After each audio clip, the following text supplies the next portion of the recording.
Sejam todas bem-vindas, sejam todos bem-vindos ao canal O Evangelho do Reino. Entendes tu o que lês?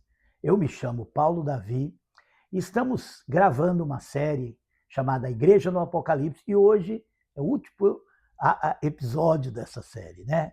Vamos falar do Apocalipse capítulo 21 e 22, onde a igreja é mostrada como a Nova Jerusalém. Mas antes de começarmos, se você ainda não é inscrito no canal, inscreva-se, dê aí seu joinha, acompanhe as nossas publicações, ajude-nos a divulgar esse canal, porque não é um canal monetarizado, não é um canal que visa algum tipo de ganho material, é um canal que tem o único propósito de divulgar a palavra de Deus revelada nas Escrituras. Então vamos lá. Apocalipse capítulo 21, que diz o seguinte: E vi um novo céu e uma nova terra, porque já o primeiro céu e a primeira terra passaram e o mar já não existe. João está falando sobre algo que ele viu depois da volta do Senhor e a restauração de todas as coisas, como Paulo fala, a restauração da criação. Verso 2, e eu, João, vi a santa cidade, a nova Jerusalém, que de Deus descia do céu, adereçada como uma esposa ataviada para o seu marido.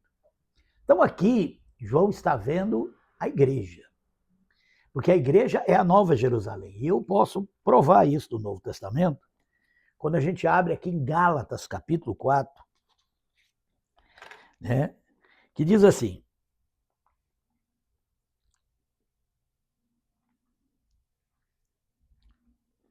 (4, 22) Porque está escrito que Abraão teve 2 filhos, um da escrava e outro da livre.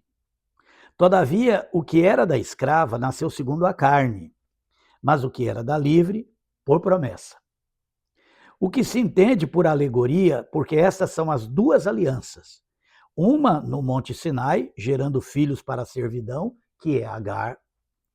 Ora, essa Agar é Sinai, o monte da Arábia, que corresponde a Jerusalém que agora existe.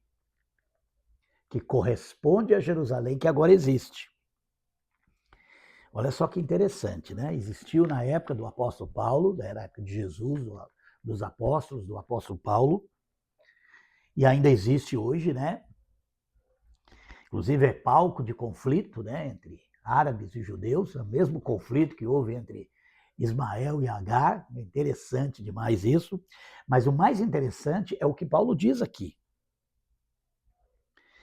O que se entende por alegoria, porque essas são as 2 alianças, uma do Monte Sinai, gerando filhos para a servidão, que é Agar. Ora, essa Agar é Sinai, o monte na Arábia que corresponde a Jerusalém que agora existe, pois é escrava com seus filhos.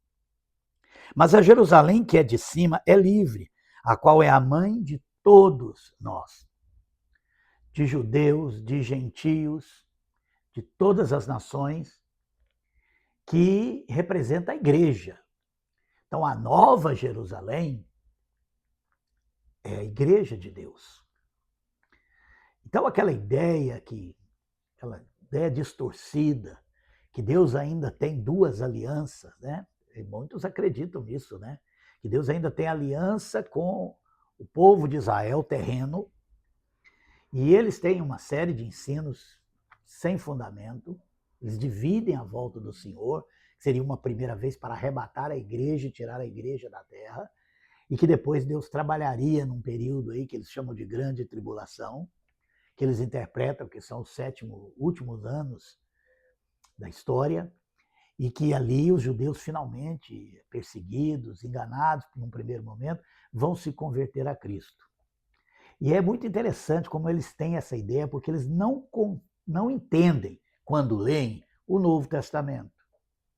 Aqui, Paulo deixa muito claro que Agar, que é escrava, que teve filhos para a escravidão, é a Jerusalém terrena. E que a nova Jerusalém é a nova aliança, é a igreja de Jesus Cristo.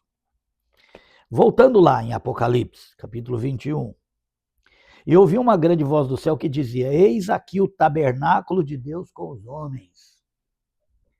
Aqui A igreja é chamada de o tabernáculo de Deus com os homens. Note bem, não é um templo, porque esse templo nunca esteve no coração de Deus. Aquele templo que Davi inventou de fazer porque ele viu os outros deuses sendo adorados em templo, ele quis construir um templo, e esse templo foi um laço, né, na apostasia de Israel.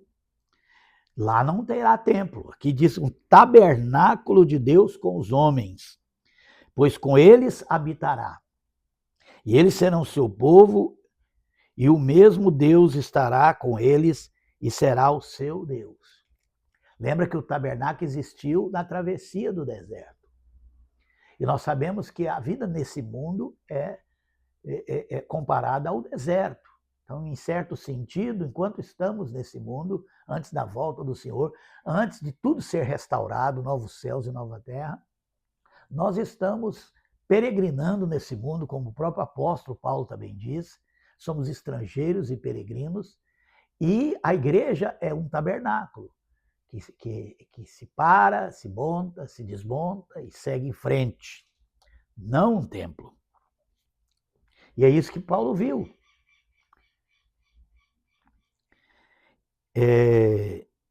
E Deus limpará dos seus olhos a lágrima, e não haverá mais morte, nem pranto, nem clamor, nem dor, porque já as primeiras coisas são passadas. Isso falando sobre o futuro. E o que estava sentado sobre o trono disse: eis que faço novo todas as coisas. E disse-me: escreve, porque essas palavras são verdadeiras e fiéis. E disse-me mais: está cumprido, eu sou o alfa e o ômega, o princípio e o fim. A quem quer que tiver sede, de graça lhe darei fonte da água da vida. Lhe darei. Quem tiver fome e sede, de graça lhe darei água da vida. Essas são palavras de Jesus, mostrando que Jesus, né, ele é também o tabernáculo de Deus na terra. Nele habitava corporalmente toda a plenitude da divindade. Ele saiu do Pai e veio ao mundo, se tornou homem e veio ao mundo. E nesse homem, nesse tabernáculo, Deus habitou. E ele disse, lá em João, nós encontramos: quem tiver sede, vem a mim beber. Isso é uma referência, né? Então, todas essas referências é que levam muitos a acreditar que o João que escreveu o Apocalipse é o João que escreveu o Evangelho. É claro que não há consenso nisso entre os acadêmicos, mas são citações como essa do próprio Evangelho de João que reforça essa ideia que muitos têm sobre o João que escreveu o Apocalipse.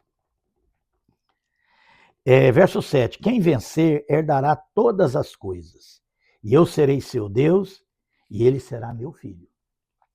Mas quanto aos tímidos, ou seja, covardes, e aos incrédulos, e aos abomináveis, e aos homicidas, e aos fornicadores, e aos feiticeiros, e aos idólatras, e a todos os mentirosos, a sua parte será no lago que arde com fogo e enxofre, o que é a segunda morte.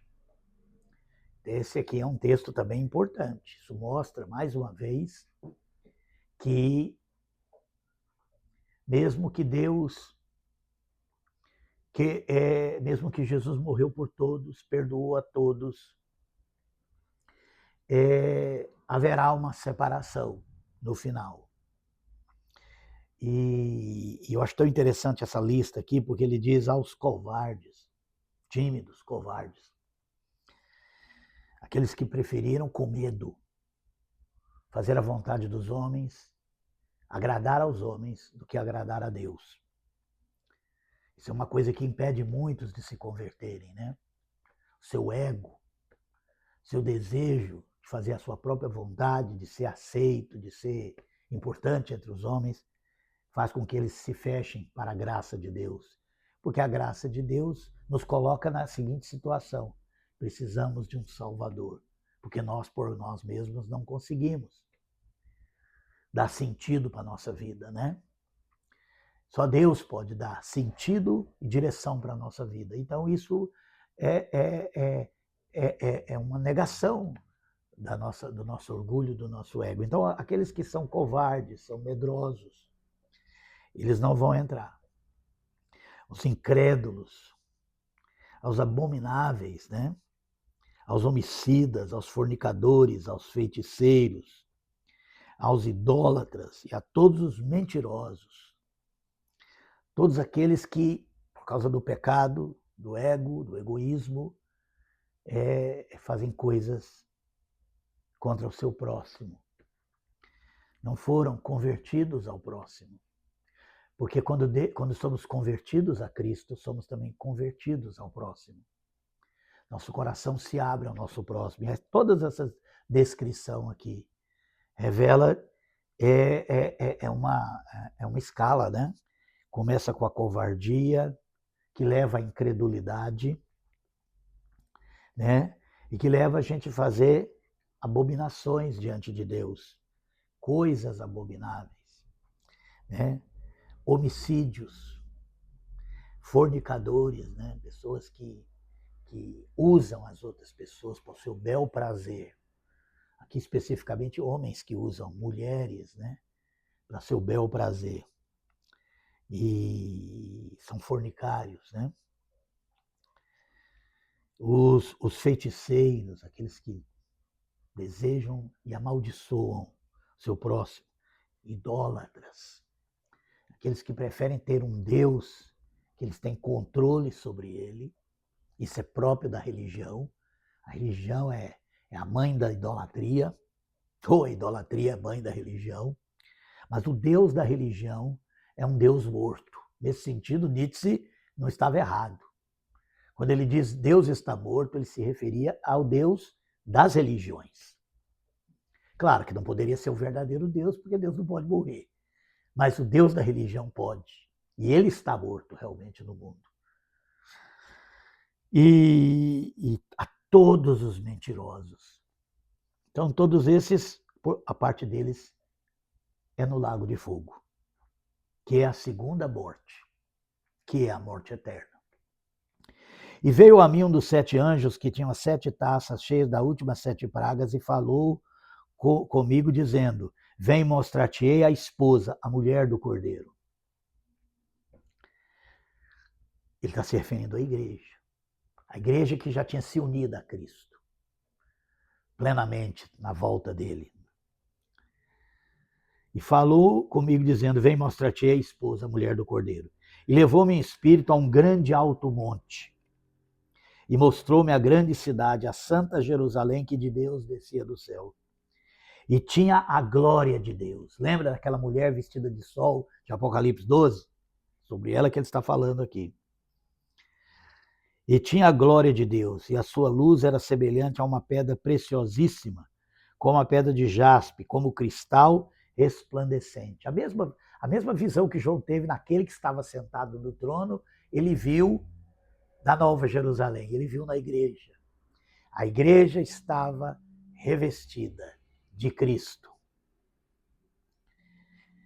E tinha a glória de Deus, e a sua luz era semelhante a uma pedra preciosíssima, como uma pedra de jaspe, como cristal resplandecente. Verso 12, e tinha um grande alto muro, com 12 portas. E nas portas 12 anjos, e os nomes escritos sobre elas são os nomes das 12 tribos dos filhos de Israel. Mostrando que as portas da igreja, historicamente, foram abertas aos judeus, primeiramente. Paulo fala muito sobre isso, primeiramente aos judeus. Jesus foi enviado para o seu povo, o povo de Israel. Mas João diz que os seus não receberam. A maior parte endureceu o seu coração. A maior parte buscou a glória do homem. A maior parte foi covarde, foi incrédula.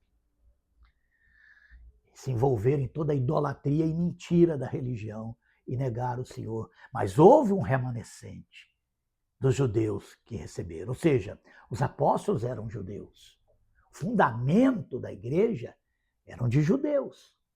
Todos os apóstolos eram judeus. Então, é por isso que aqui mostra que a porta da Nova Jerusalém tem o nome escrito das 12 tribos de Israel. Claro que isso é simbólico, porque nessas 12 tribos nem existia no tempo de Jesus. Por isso que eles chamavam judeus, porque era basicamente a tribo de Judá e Benjamim, porque as demais foram destruídas, desapareceram, e levitas, que sempre viveu espalhado entre as tribos. É o que havia. Descendentes de Levi, descendentes de Benjamim e descendentes de Judá. E até hoje é assim, né? Porque aquelas 10 tribos desapareceram. Mas isso aqui é mostrando, né, o fundamento que liga o Velho Testamento ao Novo, que é apenas isso, né? A porta por onde entrou o Messias, a porta por onde entraram também todos os gentios. E essa é uma coisa importante, essa ligação aqui. E vamos continuar.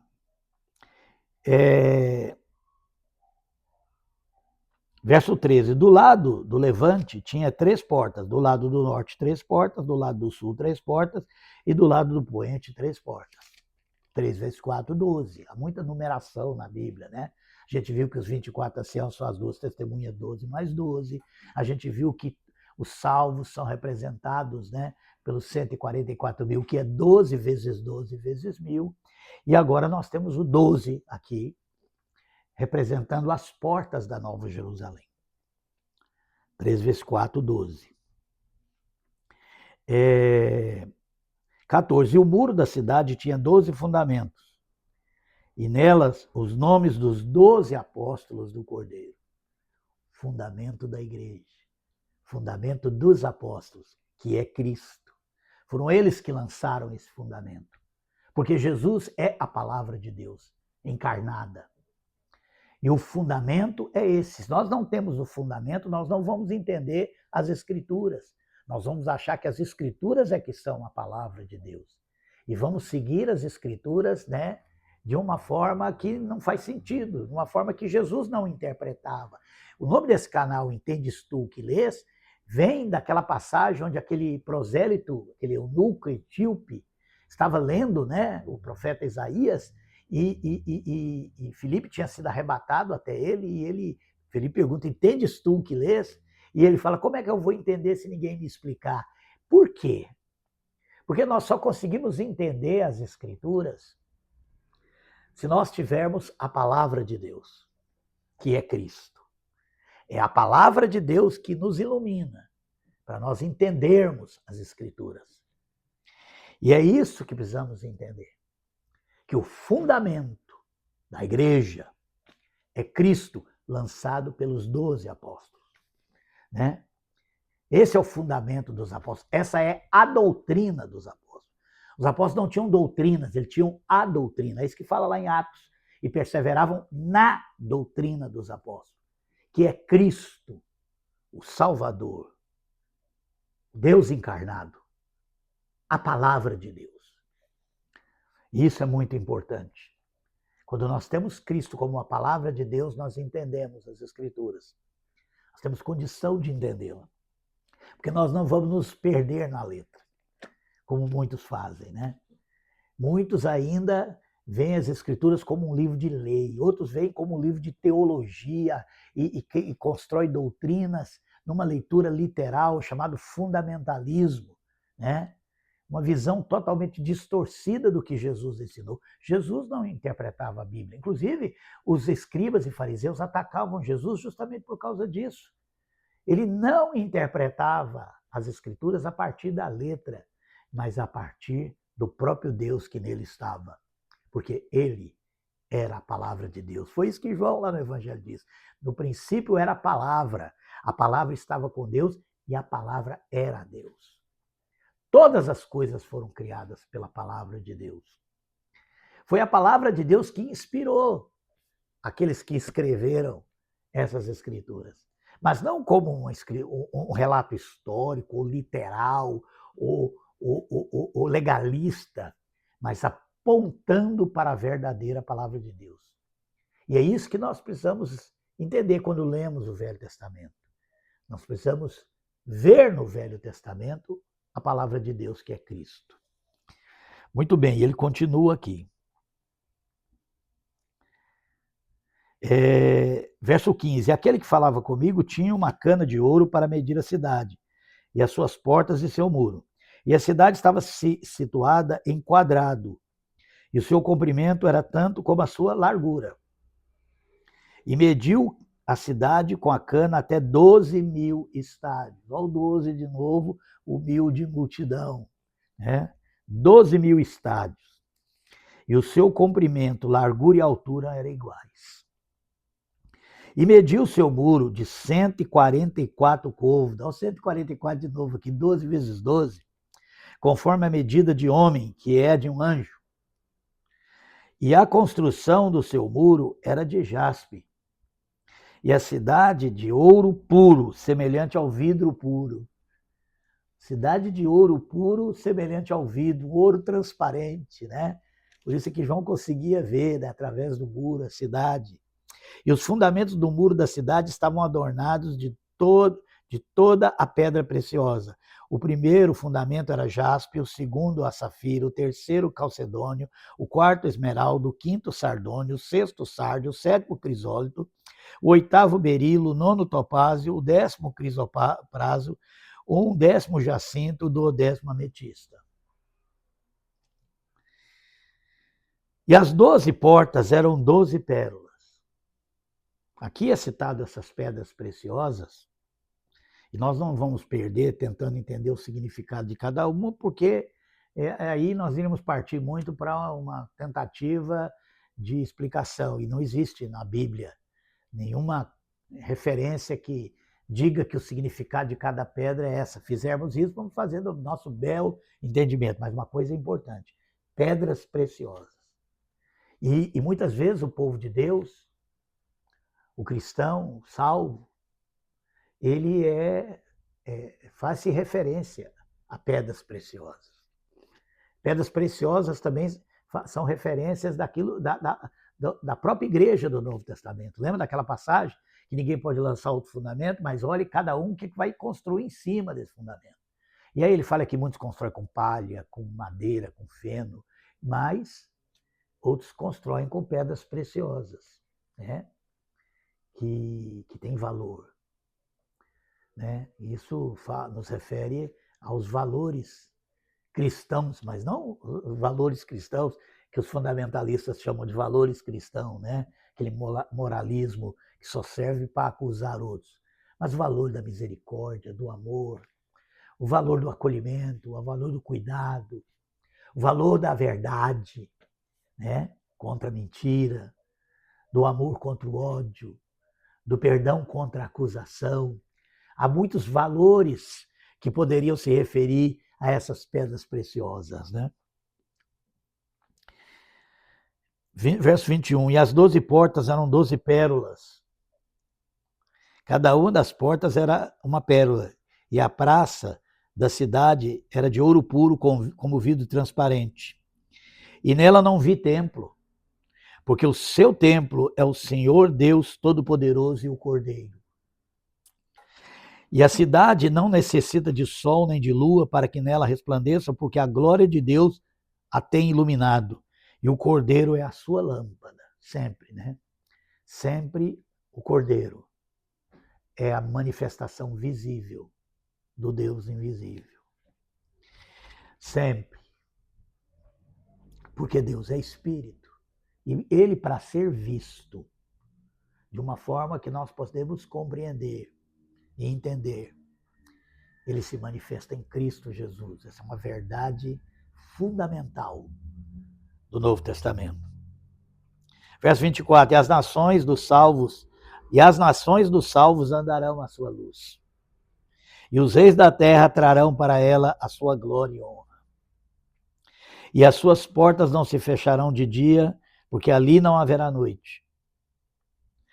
E a ela trarão a glória e a honra das nações, se referindo aos salvos. Isso aqui é uma visão, uma descrição poética, né?